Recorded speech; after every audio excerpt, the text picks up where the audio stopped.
क्यों गई? हो गया कंप्लीट।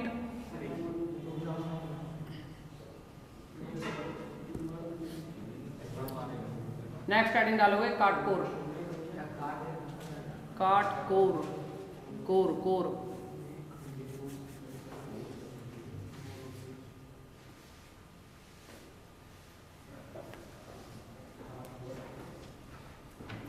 इसी ग्राफ में समझाएंगे काटकोर। इन कोरों के नाम देते हैं, जैसे तो भी लिख देना इसमें, जैसे ये कोर E1 है, E2 है, E3 है, E4 है, और ये E5 है, E6 है, E7 है, E8 है, E9 है, ठीक है ना। सब कोरों को नंबर दे दिए, इनके नाम दे दिए हमने। क्या दे दिए? नाम। जैसे तुम्हारे भी तो नाम है ना, अलग से पहचान बनाने के लिए, ऐसे ही इनको नाम दे दिए हमने।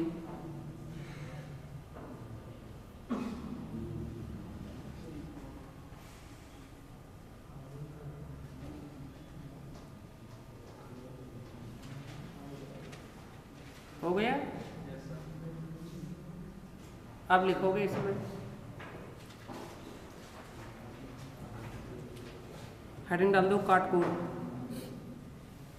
काटकोर में लिखें ग्राफ जी में कोई कोर स्मॉल ई, ग्राफ जी में कोई कोर स्मॉल ई, ग्राफ जी में कोई कोर स्मॉल ई काटकोर कहलाती है यदि,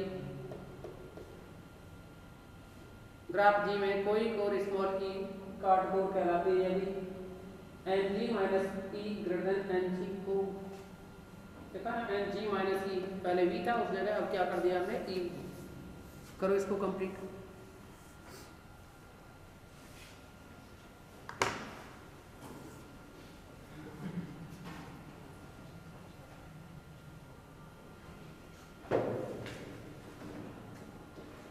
जैसे उपरोक्त ग्राफ में कोर E5 काटकोर है, या ऐसे लिखो जैसे उपरोक्त ग्राफ में कोर E5, E6 और भी ली जा सकती है, देखो तो आदि आदि काटकोर है। समझो कैसे? अगर हम इसमें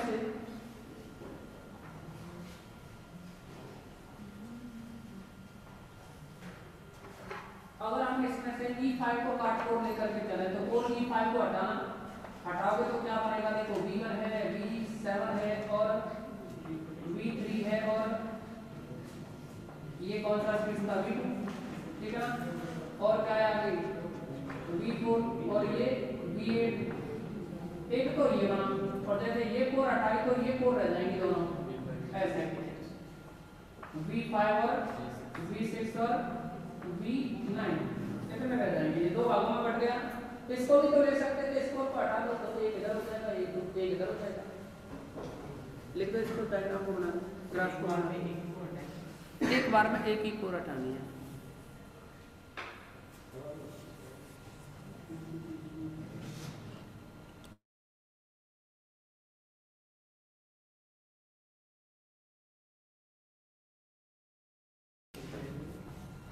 करो कंप्लीट। हाँ, टारगेट फिक्स है, टेंशन ना करें।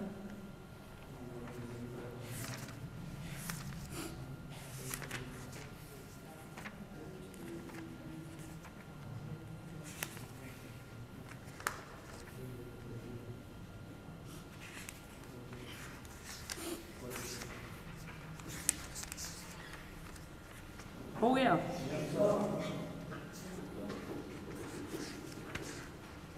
लिखो आगे काट समुच्चय।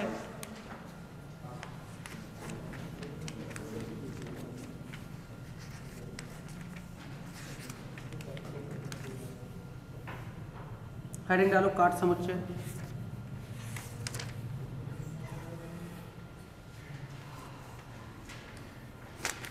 और इसमें लिखेंगे अब क्या है, देखो काट समुच्चय में क्या होगा, एक साथ कई कोरों को हटाने पे बने, एक साथ में दो या दो से अधिक कोर हटा दी जाए, तब जाकर के ग्राफ कम से कम दो भागों में बटे।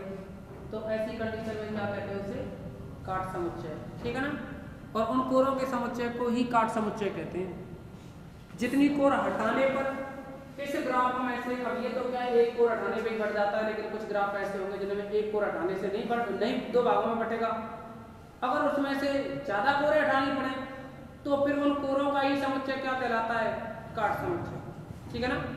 लिखेंगे काट समुच्चय में।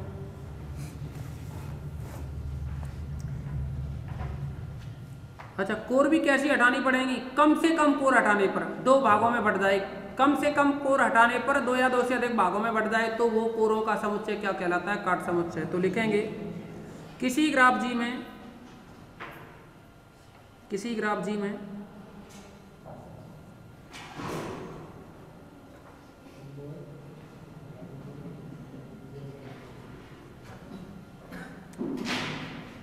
कोरों का लघुत्तम समुच्चय, किसी ग्राफ जी में कोरों का लघुत्तम समुच्चय, किसी ग्राफ जी में कोरों का लघुत्तम समुच्चय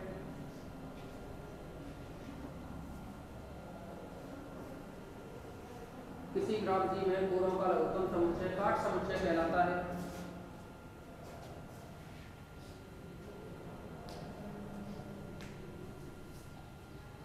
किसी ग्राफ जी में कोरों का लघुत्तम समुच्चय काट समुच्चय कहलाता है। यदि ग्राफ जी में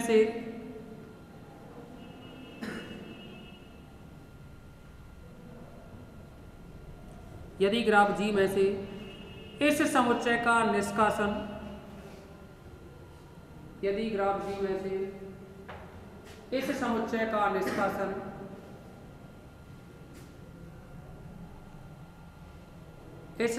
का निष्कासन शेष उपग्राफ में संबद्ध घटकों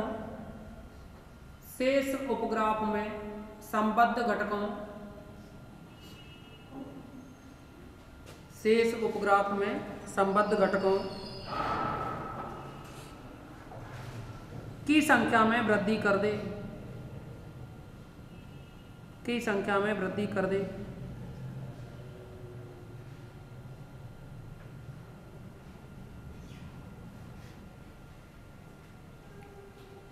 जबकि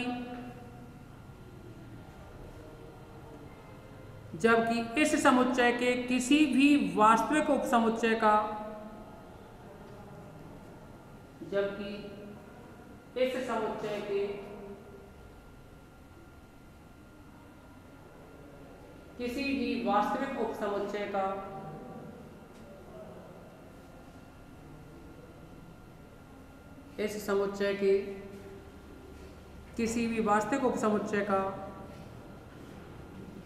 जी में से निष्कासन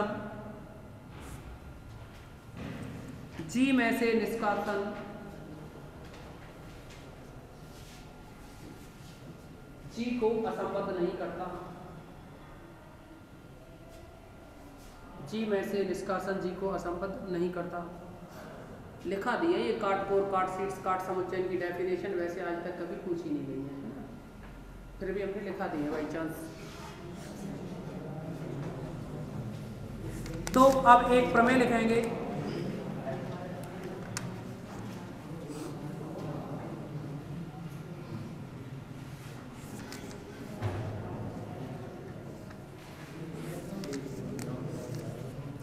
लिखें, यदि किसी सरल ग्राफ जी में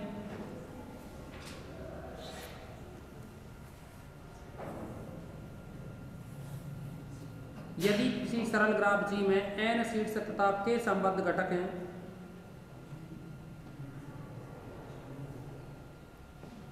यदि किसी सरल ग्राफ जी में n शीट्स तथा k संबद्ध घटक हैं,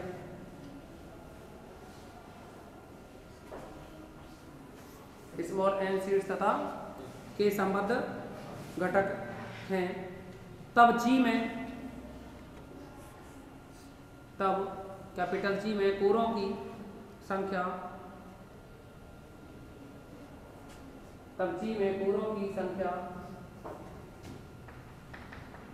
n - k + 1/2 से अधिक नहीं हो सकती।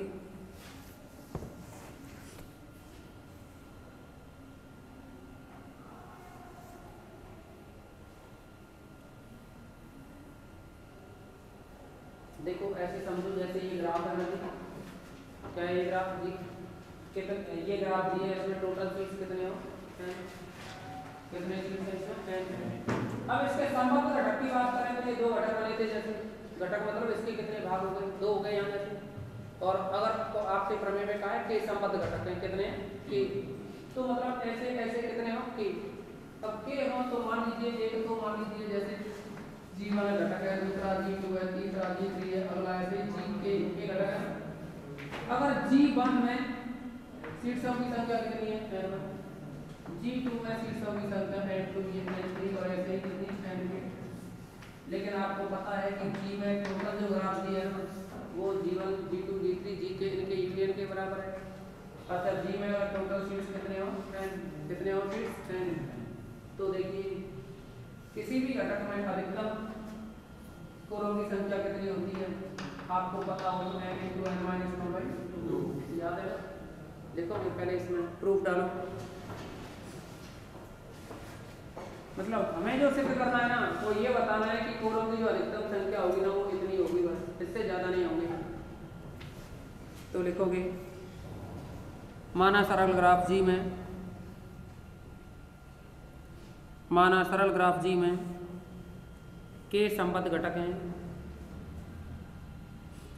या ऐसे लिख दो माना सरल ग्राफ G में के संबद्ध घटक G1, G2, G3, Gk हैं।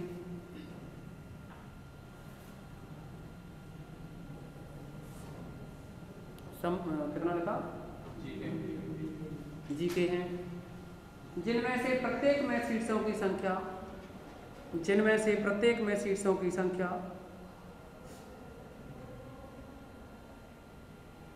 क्रमशः है, जिनमें से प्रत्येक में शीर्षों की संख्या क्रमशः n1, n2, n3, nk है, n1, n2, n3, nk। तब शीर्षों की कुल संख्या स्मॉल n बराबर, तब शीर्षों की कुल संख्या स्मॉल n बराबर n1 + n2 + n3 + nk होगी। कुल संख्या n बराबर कितनी, n1 + n2, अरे टोटल n बराबर किसके पास G में n है, तो इन सब में जो शीर्ष होंगे उनको जोड़ दो, इसके इस G में जो शीर्ष होंगे बराबर होंगे, तो n बराबर कितना लिखोगे, n1 + n2 + n3 + nk होगी। इसको आप ऐसे भी लिख सकते हो ना, या n = sigma n i = 1 to k है ना, i = 1 to k, क्या लिख सकते हो, n = sigma i = 1 to k ni लिख सकते हो ना। इसको कोई नंबर डाल देना, समीकरण 1 वगैरह।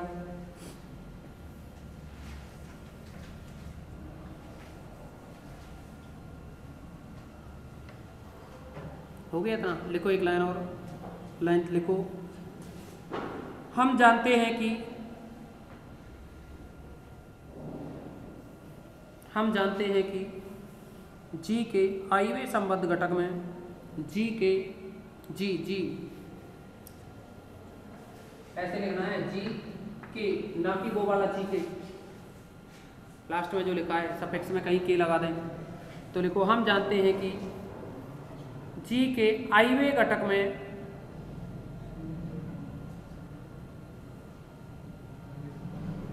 आईवें घटक में कोरों की अधिकतम संख्या, कोरों की अधिकतम संख्या n(i-1/2) होती है। i क्यों लगाया, पहले घटक के लिए करेंगे तो i की जगह 1 लिखेंगे, दूसरे घटक के लिए करेंगे तो i की जगह 2 लिखेंगे, तीसरे के लिए करेंगे तो i की जगह 3 लिखेंगे, ठीक है ना। अतः ग्राफ G में कोरों की अधिकतम संख्या, अतः ग्राफ G में कोरों की अधिकतम संख्या, अतः ग्राफ G में कोरों की अधिकतम संख्या, अतः ग्राफ G में कोरों की अधिकतम संख्या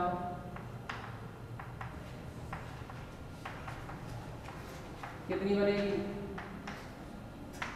देखिए एक में कितने होते हैं? तो 1/2 ni इंटू ni माइनस 1, यही तो एक घटक में इतने 6 थे अपने पास, तो के घटक है तो सबके लिए क्या करोगे? सिग्मा क्या लगा दें? इस पर सिग्मा लगा दें। और सिग्मा की कंडीशन क्या है? i = 1 to k तक। इस 1/2 को अलग कर दो, सिग्मा गुणा करना है इसका अंदर। एक रिजल्ट याद रखना है, तो मैं यहाँ लिखूंगा भी उस रिजल्ट को। क्या बनेगा? ni² माइनस ni, कोई दिक्कत तो नहीं। इसको भी अलग अलग करें तो क्या आएगा? Sigma i = 1 to n ni² minus का सिग्मा i = 1 to n और ni। आपको पता है क्या कि 1 का वर्ग, 2 का वर्ग, 3 का वर्ग, जिन संख्याओं में पढ़ होगा ये क्या होता है? घटिया में पढ़ा होगा आपने n × n + 1 n × n + 1 2n + 1/6 याद है। और ये भी तो पढ़ा होगा 1 + 2 + 3 प्लस यहाँ तो n² होता है और इसमें क्या आता है? n = कितना बनेगा? 2 = आएगा n × n + 1/2। याद है ना? इसको ही काम में लिखें तो ये क्या बनेगा? बराबर में ni का स्क्वायर है ना, तो उस स्क्वायर वाले के अकॉर्डिंग लिखो। ni के स्क्वायर को क्या लिख दोगे आप?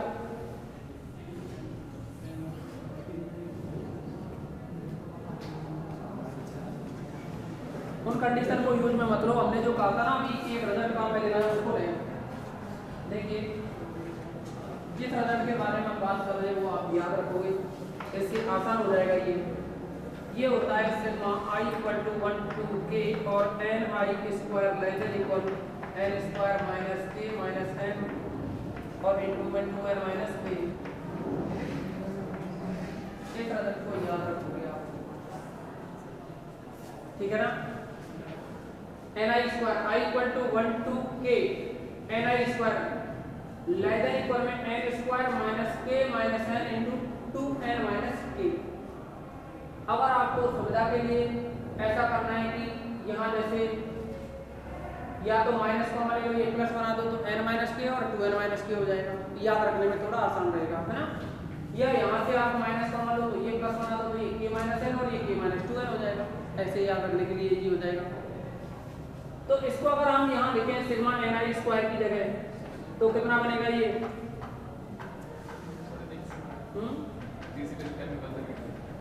गलत लिख दिया।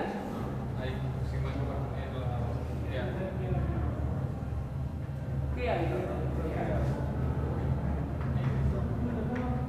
ठीक है। और भी है कुछ? हाँ अब इस रिजल्ट को काम में लेना ये 1/2 और इसको क्या लिखोगे? Sigma i = 1 to k ni² को क्या लिखोगे इस जगह? कितना बनेगा? n² minus k minus n और 2n माइनस k माइनस। इसका मान तो ये लिख दिया, लेकिन चिन्ह और आएगा क्या आएगा? Less than equal.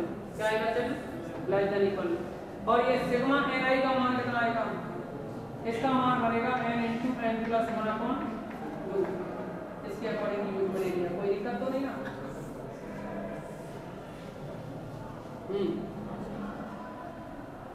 ठीक है, तो अब इसको कैलकुलेट करो।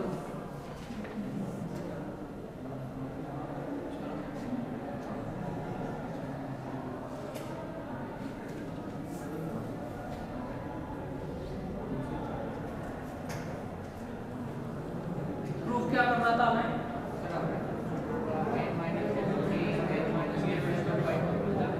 प्रूफ जो करना था वो था 1/2 n माइनस k और n माइनस k + 1 ये लाना है, ठीक है ना? इतना ही तो है ना ये। तो देखो इसमें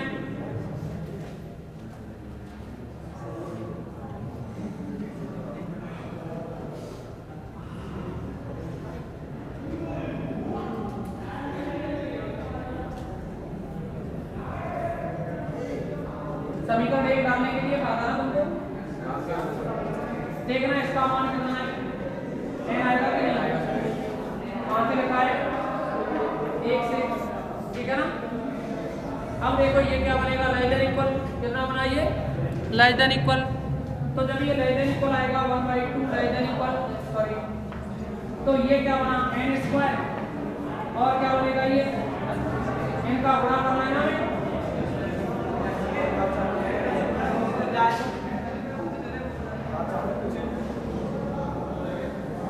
कितना बनेगा ये 2kn और आएगा -k²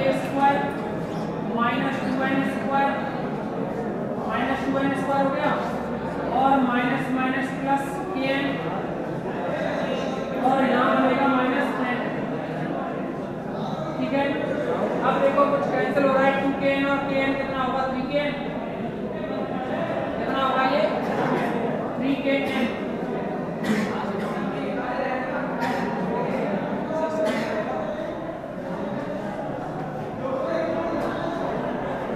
ये तो हो गया माइनस का k² माइनस का 2n² minus minus plus kn बना और ये बना 2kn।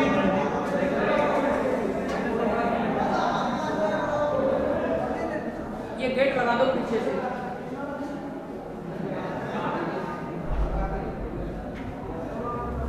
इसको अब एलसीएम वगैरह ले देखो, इसमें से ये गुणनखंड बनाने हैं हमें इसकी फॉर्म है।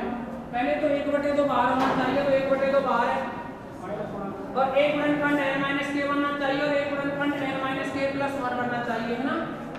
तो ये 1/2, तो एक गुणनखंड क्या बनना चाहिए n-k बनना चाहिए एक गुणनखंड। तो ये क्या आएगा इन दोनों में से, देखो ये n² - 2kn है, तो 2kn, तो n² और ये बनेगा माइनस माइनस प्लस k², कितना आएगा ये k² बनेगा यहाँ से। नहीं माइनस की मिस्टेक हुई है क्या इसमें, क्या कह रहे हो, अरे ये बताओ कोई माइनस की मिस्टेक हुई है क्या इसमें,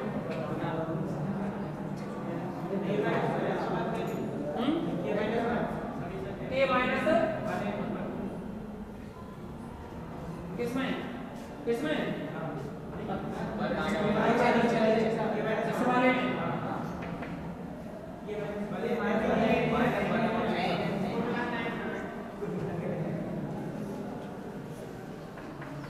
k-1 और फिर 2n-k, कितना ही है ना, ठीक है। दोबारा करो इसका गुणा, फिर k-1 कितना बनेगा, ये गुणा करेंगे तो 2kn और -k² -2n प्लस k और माइनस का n, ठीक है ना, इतना। अब देखो n² और ये कितना है माइनस का 2kn minus minus plus k² और प्लस का 2n और माइनस का k और minus n, less than equal में 1/2 n² - 2kn और देखो प्लस का k² plus 2n minus n, तो प्लस का n और माइनस का k।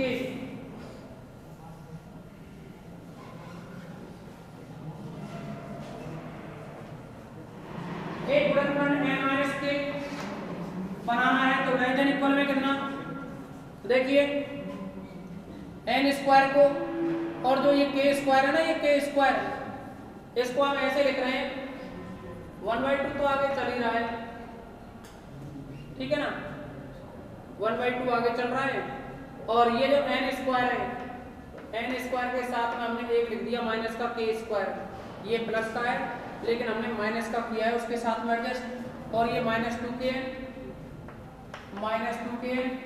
प्लस 2k² लिख सकते हैं ना, माइनस का प्लस का 2k² माइनस k² तो उतना ही बचेगा ना।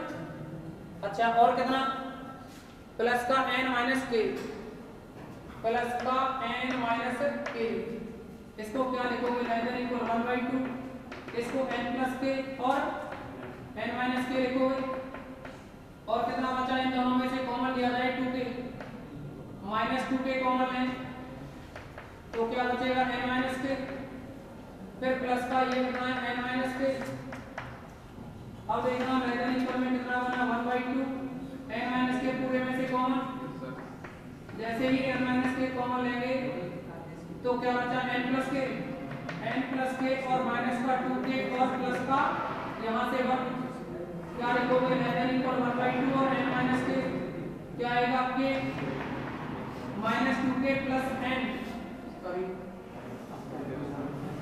यहाँ से क्या बचा n प्लस के, तो n ये तो बचा यहाँ पे n प्लस के -2k, तो माइनस के और माइनस का प्लस का क्या आएगा ये 1, नोट करो।